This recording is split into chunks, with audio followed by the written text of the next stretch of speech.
Getting Geeky with Gamer Leaf, the podcast in which one man strives to level up his geekhood and helping you do the same, one battle at a time. Now, let's get geeky with Gamer Leaf.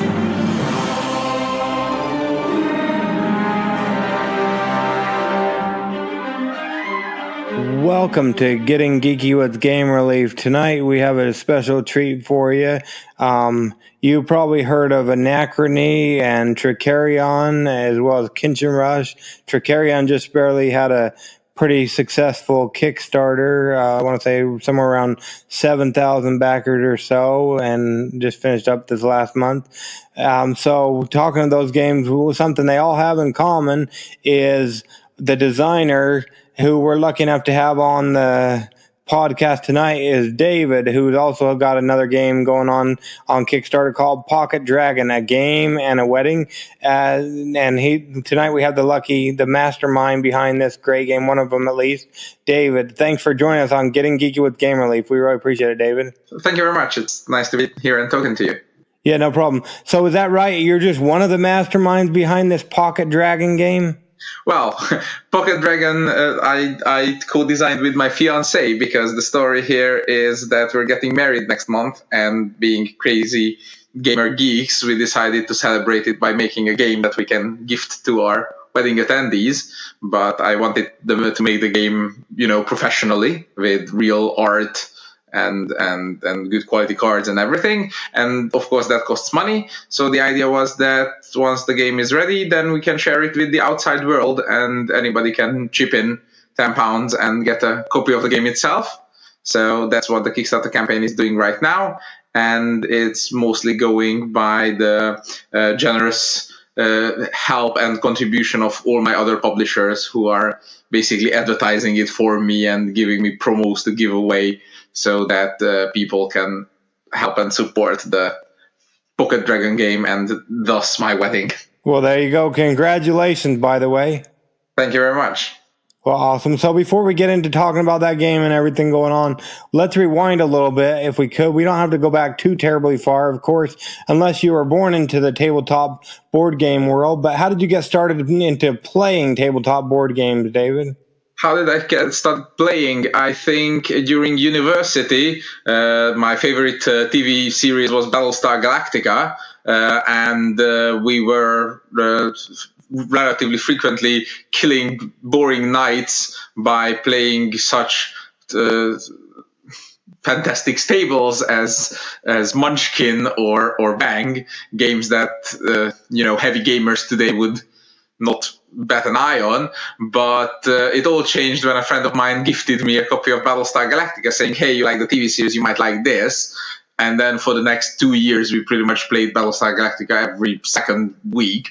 So, and then one of them was like, "Hey, I've heard a new shop open and they're selling board games. Maybe you should check out. There are other good board games other than Battlestar." So I went down and my eyes just went, whoa.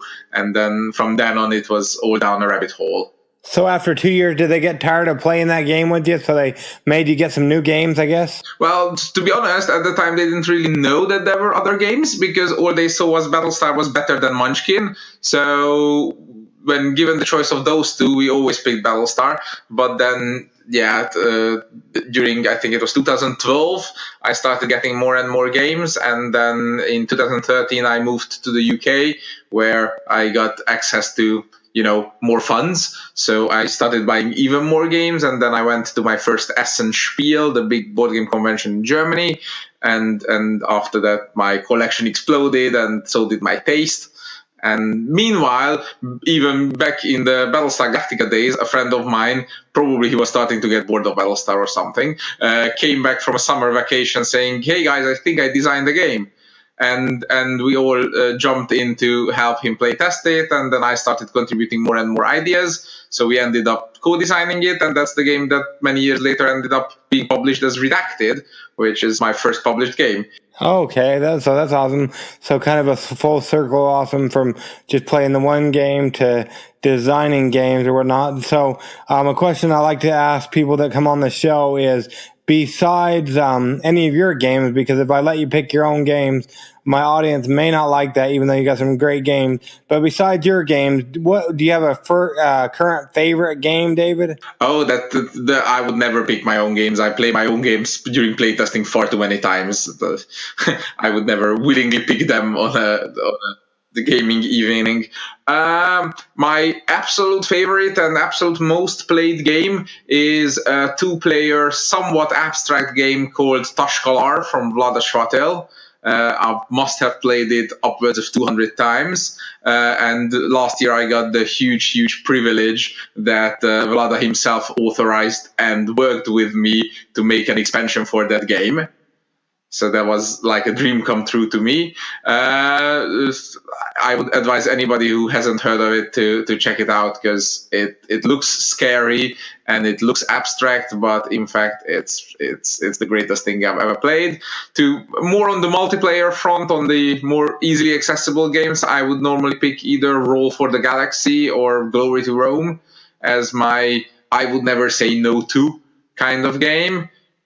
But yeah. Along those lines, is there a game that you would sometimes say no to, or that you would say no to then? Well, to be honest, I'm quite picky, because I enjoy like a very specific level of medium heavy games. If I'm gonna sit there for 3 hours, my head is gonna burn and I'm gonna lose anyways, then that's too much. Or any game that requires so much planning that I just can't take it. For example, games like Terra Mystica or Tolkien, I know they're wonderful games, but me having only played them once or twice, I can't plan that much ahead, therefore I don't get to the fun. So there is an upper limit of the games I enjoy, and there's also a lower limit of games I enjoy. If a friend of mine says, oh, come on, let's play this game, it's only 10 minutes, it's gonna be fun, then that's a pretty good clue that I'm gonna hate that game. So I know my tastes. I own about 100 or 200 games. Most of those games I'm happy to play anytime, and there are a few more games that I can be coerced into. But I like, as I said, I know what I like, and I'm okay with sticking to it. Oh, there you go. Yeah, nothing wrong with that. So, going back to your games again a little bit. So you recently had a Kickstarter, or well, had a game that just recently finished up on Kickstarter and was pretty successful. Tricarion. What can you tell us about that great game? Tricarion, the base game, was not designed by me, despite many people confusing it. Tricarion was designed by Victor Peter and Richard Amann, the founders of Mindclash Games. They are from Hungary, the same place where I'm from. And many years ago, when Redacted came on Kickstarter, thus being the first Hungarian designed game being published on such a big worldwide stage, they came and met with me and say, look, we're about to launch our first game, Tricarion, on Kickstarter. Can you give us any advice? I played the game. I looked through their marketing. I was like, dudes, you don't need my advice. This game is not just better than what I had, but amazing and super professionally done. So no surprise that when they launched their first Kickstarter, they got like 3,000 or 4,000 backers on their very first campaign. And I was so amazed by their professionalism that I ran to them saying, please publish my game and we can make amazing things together. And then that amazing things together turned out to be Anachrony, which made us all, shall we say, famous, and ended up in the top 100 of BGG and everything. But Tricarion always remained a stable favorite of mine. I mean, if you asked me to keep listing my top games after Roll or Glory, then I would have hit Tricarion very soon. It's a very heavy game, but just heavy enough that my brain still likes it. And after the success of Anachrony, while they were busy on their next game, Cerebria, I was playing Tricarion again and again, and I was like, there is more story to be told here. And I know that Mindclash always loves thematically inspired, thematically making sense things. So instead of just trying to add stuff to it, I completely approached it from what story is there to tell and what mechanisms best represent it. And that's how the story of the Academy, because Trickerion is about the Victorian stage illusionists dueling it out, and the expansion is all about the next generation, the building a school for them, the having a protege who can be upgraded during the game as he learns more and more secrets. And I took it to them, and initially they were very skeptical, saying Trickerion is a full game, it doesn't need more stuff. And I was like, just check this out. I did it in a way you like it. And they played it and they immediately signed it. And this year we went back to Kickstarter with it. They had plans for a collector's edition, which is, every Kickstarter buyer's dream to get a giant box with everything blingy inside. And no surprise, this became Mindclash's biggest Kickstarter yet, almost 7,000 backers. And they are very happy with the success. So now Trickerion is back on the market and taking names. Well, there you go. Awesome. So, something goes different into designing an expansion compared to designing a regular game, doesn't it? Yes, definitely. To be honest, I usually prefer to collaborate because I have wouldn't it be cool sort of ideas, and then I have a fairly good idea how to polish something at the end. But the mysterious bit in the middle, where an idea turns into a game, I am a bit of a hit and miss on. Whereas when I work with other people, I can always bounce it back and forth until we come to something we both like. And because of that, working on an expansion for a game I already love is a doubly good exercise for me, because all I have to do is do everything that the game does well and improve upon it. Well, there you go. Awesome. It's the same thing because why almost all of my games are co-designs. I think Dice Settlers is my only game that I'm not sharing credit with anybody. Kitchen Rush started out as a solo game. I showed it to the publisher, and the publisher said the core idea is brilliant, but for us to publish it, we'd have to change this, and this. Would you be okay with working this guy to improve it? And that guy turned out to be Vangelis Bagiartekis, the designer of Among the Stars, very, very good card drafting game in its own right. So even my own ideas get to be improved by working with other people, and I really like doing that. Well, there you go. That's awesome. So speaking of working with somebody else, it sounds like going forward, you're going to be working with somebody quite a lot in life and in general. And you guys, the word on the street is you guys have a new game on Kickstarter. What can you tell us about Pocket Dragon? Yes. So as I said earlier, Pocket Dragon started out to be a fun little gift to our friends. My fiance and I decided that this would be the most us thing we could do is to design a game for them, for our friends. But I wanted it to be professionally done, so I contacted famous board game artist called David Cockard. You might have heard of him as the illustrator for Dungeon Pets and Dungeon Lords. And I asked him if he could make the art for it. And then I contacted my graphic designer from an earlier project, Knights of Fire, if he could help make the cards even prettier. And all of this added up and cost a lot of money, so we decided to make the money back by offering it to the public. The game itself is a 2-player real-time cooperative game. It's about the two of you helping a dragon to have a happy life.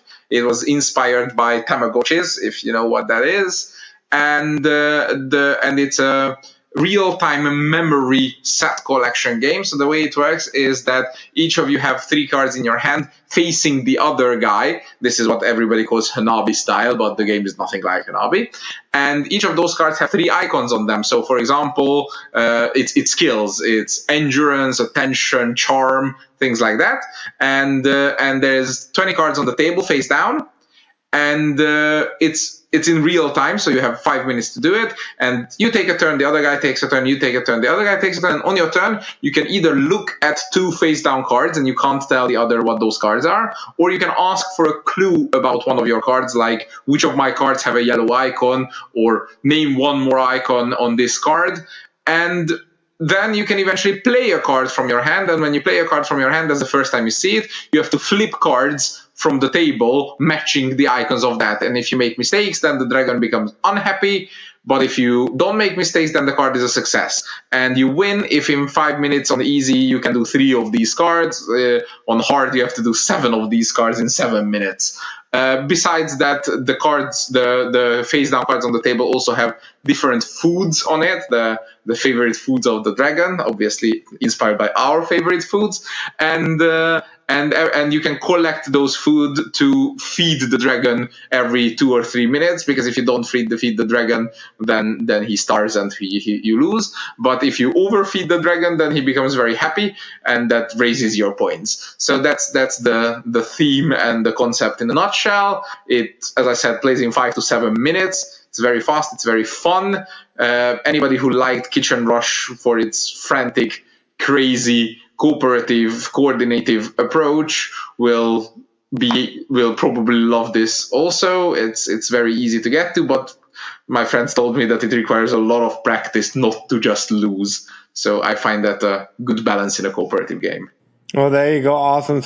Sounds pretty cool. Now, per se, somebody's fallen asleep, David. It wouldn't be because of you or this great game. It'd be because of me and my podcast. We're going into the, let's see, 7/14. We're going into the third week of July, and since the first of the year, we've already released 113 episodes of the podcast. So sometimes they get a little tired of hearing me drone on and on. But now they're suddenly jolted awake, so they don't hit the oncoming traffic, and they have you have their full attention.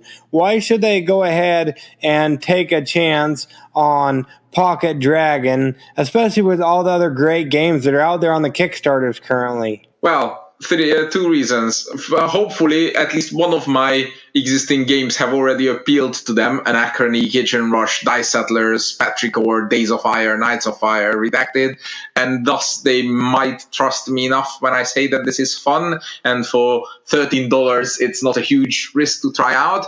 But furthermore, to raise the incentive for everybody, I contacted all my publishers and told them the happy occasion, and asked them if they could contribute one promo card of each of my games to be given out with the Pocket Dragon. So anybody who backs Pocket Dragon on Kickstarter will get 9 additional promo cards, one for every single game of mine that I've so far released, and in the case of 2 of them haven't yet released.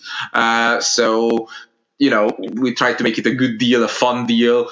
Plus, at the end, it's just a nice little gift from me to the community and from the community to me. Oh, okay. Yeah, that's awesome. And we'll make sure we leave the links in the show notes so they can go ahead and check that out. The campaign, it looks like it's running through the 27th of July, so they have less than 2 weeks at the time of this recording or whatnot. And I know you don't want to overpromise and underdeliver, so if they take a chance on this, when would they anticipate getting their game and their promo card, do you know? I put a November delivery on the Kickstarter, but that's just because if any problem arises, then I can only solve it by waiting and not by throwing money at it, because obviously I don't have the budget of a company on this.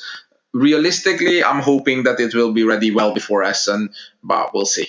There you go. Awesome. And we'll make sure we leave links in the show notes so they can at least check it out. Now, I don't know if you've listened to any of the podcasts, and if not, that's okay. But the next portion of the podcast is called Adventures in Application Acquisition, where we talk about an app, be it for your cell phone, your tablet, your computer, or even a video game. And it doesn't even necessarily have to do with tabletop board gaming. But is there an app you use a lot of, David, that we can talk about for a minute? Nah, I'm a fairly analog person. I used to be a software engineer, so I look at computers as necessary evil. I mean, I sit on my computer day and night game designing, but that's just spreadsheets and Photoshop files. But other than that, the only apps I have on my phone are the digital implementations of Race for the Galaxy and Seven Wonders, pretty much nothing else. So I'm not a very app person. What about the app? Can we talk about the app Race for the Galaxy, you said? Yeah, Race for the Galaxy is an amazing card game, and the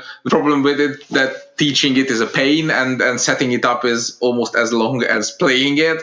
But luckily with the app, it all goes down to one coffee break or bathroom break length, so I can just, while I'm stopping between work, I can quickly play a game against the AI and keep my skills sharp.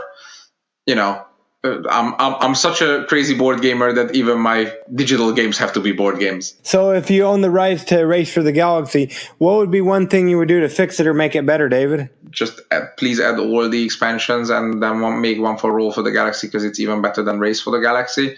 other than that, I'm happy with as is. There you go. So awesome. Yeah, we like to make a green podcast around here. So if anybody dealing with the development is ever listening, you heard it here first on Getting Geeky with Game Relief, what Dave would do to make the app better. Go ahead and add those expansions for him and make also the other Roll for the Galaxy as well. So that's awesome. Now, we don't want to keep you all night or all day, I guess, for you. So Mina's coming over there to the UK to stalk you, especially with the wedding going on and everything. How would people go about keeping up with what you have going on? I'm very active on BGG. I'm fairly active on a few Facebook groups, the big board game group, the UK trading and chat.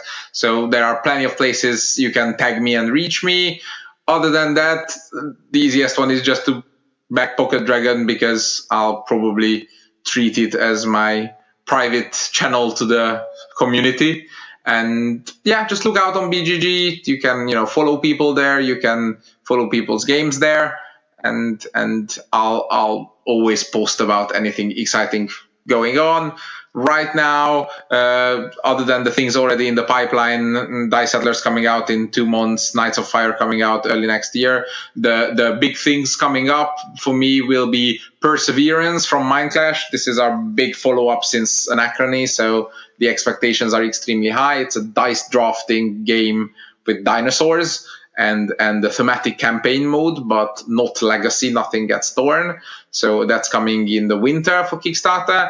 And then for next year, with a different company, with Plastic Soldier Company, I'm preparing a big space, pretty much a war game, but using Euro mechanisms like card selection and the sorts, called Defense of Procyon 3, which is a group of brave humans defend against the alien onslaught.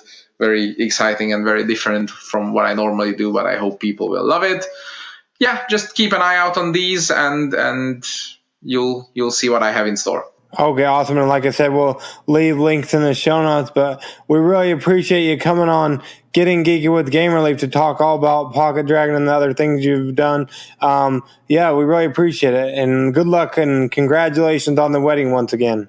Thank you very much, and have a good night, I think. Yeah, pretty much. I got to get some sleep, or my kids will be up in a couple hours, so I better get some sleep, but I appreciate it. All right, good night. What is this place? What is it doing here in the Leaves computer? Oh, it's Kickstarter Corner with the Leaves. I don't think I'm ever going to get sick of that track to introduce Kickstarter Corner. What do you think about it? We'd love to hear your opinions. Send us an email over at gamerelief@gamereliefgo.com. Let us know what you think. But anyways, shall we get on with Kickstarter Corner? And, I don't know if you've listened to it, but you should go back and listen to our Noir episode, our Family Fun Day Friday, because no one has really entered the giveaway to win Noir, which is on Kickstarter. So I definitely encourage you to go check out that episode. Anyway, let's get on with the Kickstarter Corner, shall we? Yes, sirree, Bob, we shall. So we've got some. I thought they loaded. Why didn't they load? Where are they? Oh, I found them. Yeah, so I guess Princess Leaf already knew where they were because she was singing about them being on the computer. I just couldn't find them. But anyways, let's get after it, shall we? So, the first one, this one's on Indiegogo because for some reason this Kickstarter has it all fudged up or whatnot. It will go ahead and release at some time, but right now it's on Indiegogo. The Forgotten Dungeon incorporates legendary artists from the days of TSR. Darlene created the original Greyhawk maps for Advanced Dungeons & Dragons, plus other valuable early gaming works. This fantastic legend is the artist responsible for the masterful cover art for the Forgotten Dungeon. Diesel, the artist most remembered for his early Dungeons & Dragons dungeon art at TSR, has formed the new dungeon art for this adventure. It's the only recent dungeon by his hand. Definitely check that out on Indiegogo right now. We'll leave all the links in the show notes. Someone joined me for Kickstarter Corner. Guess who it is, people? It is me. It is I, Princess Leaf. Well, welcome to the show. How you been doing? Good, and I am Princess Leaf the Third. The third? Well, the third time you might have been on the show. in the No, last couple days. Princess Leaf the Third. I don't know where she got that from. Anyways, let's get on with it, shall we, Princess Leaf? So the next game is Out of Sorts, a game for creative kids of all ages. A beautiful laser engraved mix and match game designed to encourage creativity, imagination, and tons of fun. Yeah, and this one, by the time you hear this, because this is Tuesday's episode, this one you'll have about 2 days to go ahead and back this. Let's help them get to their goal. At the time of this recording, they're a little bit shy of $3,000 away. We've actually played this one, Princess Leaf. Do you recall? Yes, Yeah, what did you think about it? it was good. Yeah, definitely. Check it out. I know Princess Leaf and also Little Gamer Leaf, I think she's going by, have snuck off with it several times to play it. Next, Vikingjarl, the board game. Exciting strategic board game about Vikings, Norse mythology, Warfare. trade, and building settlements made by Norwegian Vikings. We'll leave the show in the show note. We'll leave the link in the show notes. But we did a review with him. An interview. We had an interview with him, and this one's going through Friday, the 20th of July. So by the time you hear this, we'll have a couple days, 3 days or so. Hopefully they make it to their goal. They're over halfway funded, so hopefully they make it. And next we've got Theosis, the board game.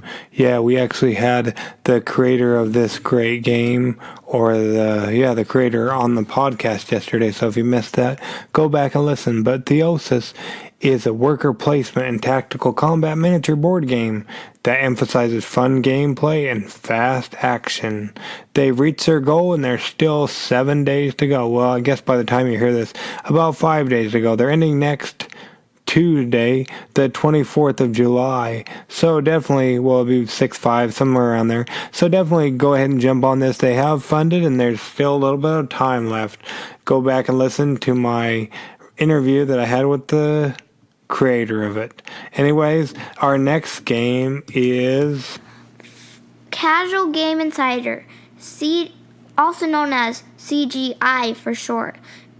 Year 7. They were funded in 7 minutes. not 7 minutes, 10, but close enough. Yeah. It's a quarterly board gaming magazine. That focuses on the best new casual games from the wide variety of publishers. Time to start reading. And we actually got the latest edition of this. I got to read it still, but the pictures look amazing. And actually, Chris James from Stratus Games and from not Cardboard. I keep saying Cardboard, but Casual Game Revolution is actually in my game group. And yeah, this is awesome. Check it out. You can either get subscription so you can read it, or you can go ahead, if you're a publisher, you can get ads and different things in it, or different articles. So definitely check it out by the time you listen to this. They have at least It'd be a little under a week. 13,219 past their goal. Actually 23,000 in that, but who's counting?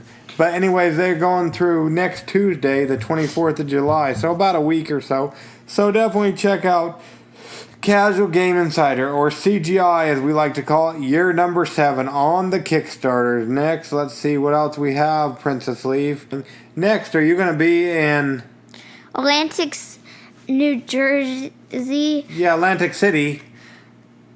In October 12th through the 14th. If you are, then click to learn more. Yeah, click on the link. We'll leave it in the show notes. And even if you're not going to be there, you might definitely want to check out Bringing HLG Con to the next level. Yeah, High Level Games is hosting a convention in Atlantic City. We want to have the best material on hand to create an awesome experience. And they have funded it so they've reached their goal. They're $4 over at the time of this recording. And you definitely want to check this one out. Even if you're not going to be there, they have, like I said, they have advertising options. And they're going, till next Thursday, the 26th of July. So definitely check out Bringing HLG Con to the next level. Next we've got Crown of Aragón. We backed this. We helped them get to their goal. Well, they're not quite to their goal. Hopefully they'll make it. I really like this game.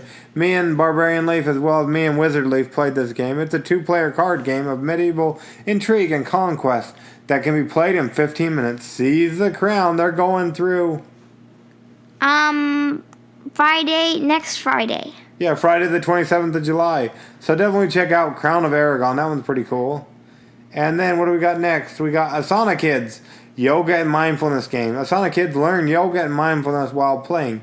Do yoga poses, align the krakas, help the princess to get rid of their bad emotions before they block them. This one, they haven't really moved much. Hopefully they'll get there. They're not going for much, but they're about 10% to their goal, I think. And they've gotten through Wednesday? The 1st. Yeah, the 1st of what?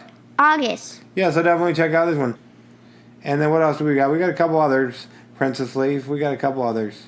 We've got Kingdoms of Erden, King of the Mountain, Dwarven expansion. Yeah, and check out collect faction members and dominate the mountain in this fantasy set collection strategy card game. Ages 10 plus, 2 to 5 players in 15 to 45 minutes. Unless you're Princess Leaf, she can knock off about 5 minutes at that time, or so it's been said. Yeah, I'm pretty sure. Anyways, they've got lessons, so about 2.5 weeks or so. They're going through Friday the 3rd of August. So definitely check out Kingdoms of Erden, the King of the Mountain expansion. They're 200 past their goal and 31. What came in the mail today, Princess Leaf? Funded in 4 hours. Kickstarter clustered. Yeah, we got Clustered the first edition. That's what came in the mail. She was reading off of the Kickstarter page, but we got Clustered first edition. You were able to check it out a little bit? No, it's not first. It's second. The one we got in the mail was the first edition, I believe. Oh, okay. But the second edition's on Kickstarter. What did you think about the first edition? I really wasn't able to play it. Oh, I thought you messed around with it. Anyways, Clustered second edition is a strategic card game. Battle your opponents by placing cards with matching Attributes next to each other. Can you out-strategize everyone to win? Yeah, they've reached their goal and they're going through Thursday, the 9th of August. So probably about 3 weeks a little bit over 3 weeks by the time you hear this. So definitely check out Clustered. It's like, I want to say $15 plus possibly shipping. So definitely give that one a check out. Probably free shipping. It might be free shipping, I don't know. But definitely check out the Kickstarter page. Don't quote me and Princess Leaf on this. Next, from Spider-Mind Games, we had the creators of this on the show. It's Elite Dangerous Battle Cards at ED Battle Cards.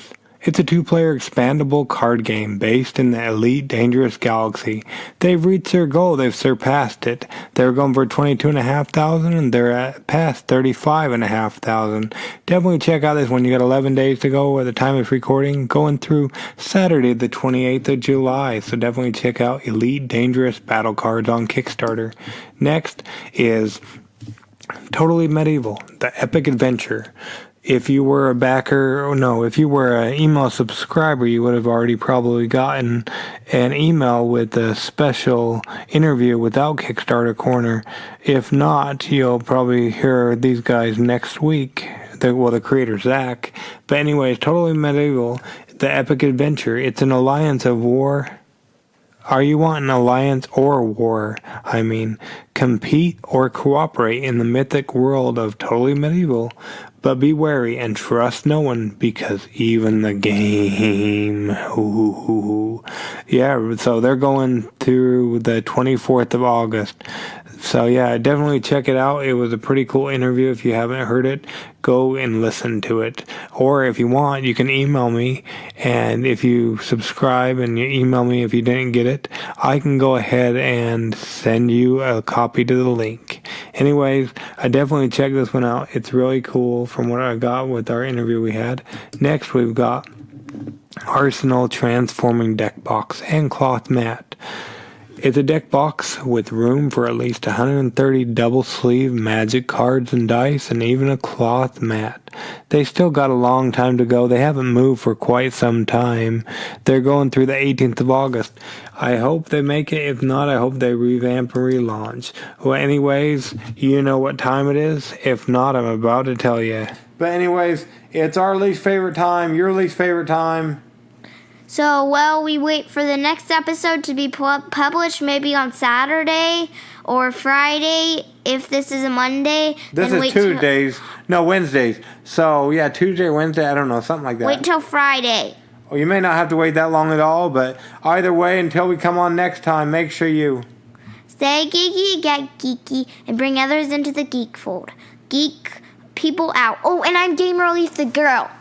Oh boy, they all want to be Gamer Leaf. Anyway, we'll catch y'all on the Flip side, you guessed it. Gamer Leaf out. Gamer Leaf the girl out. I guess I'll go out too. We'll see you later, Princess Leaf.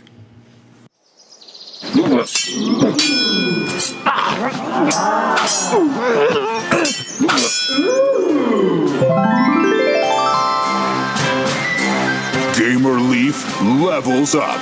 Tune in next week to see if Gamer Leaf's luck holds up.